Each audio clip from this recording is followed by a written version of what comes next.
We are outside the Swedish town of Lund on a battlefield. 4th of December, 1676.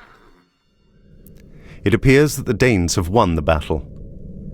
Although there are many fallen Danes, the majority of the Swedish army has finally taken flight, and the Danish dream of reconquering Scania seems to come true.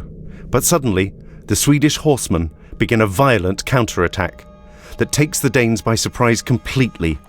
Leading the horsemen is the Swedish king, Charles XI. In 17th century warfare, great infantry armies emerged that consisted of part musketeers and part pikemen.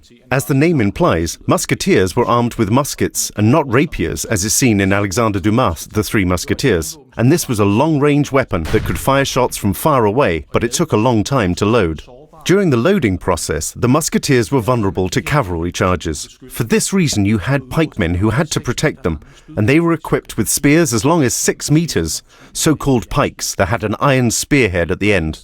On the other side, the enemy had the heavy cavalry, who could attack them. The heavy cavalry was armored with iron cuirasses and thigh armor and helmets, and they were armed with firearms such as pistols and carbines. They rode forward in repeated charges against these infantry formations and fired shots until the rank began to give way. And this was when they had their chance to deliver an actual cavalry shock where the enemy was mown down.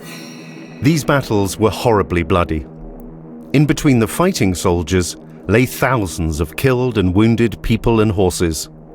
It was a chaotic inferno where only the initial phases were governed by a master plan.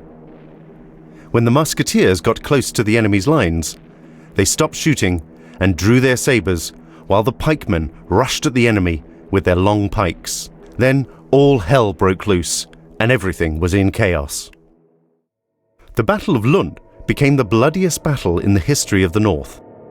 When the shock of the Swedish horsemen's attack had worn off, and the battle was finally over, more than 10,000 killed and wounded soldiers were lying on the cold battlefield.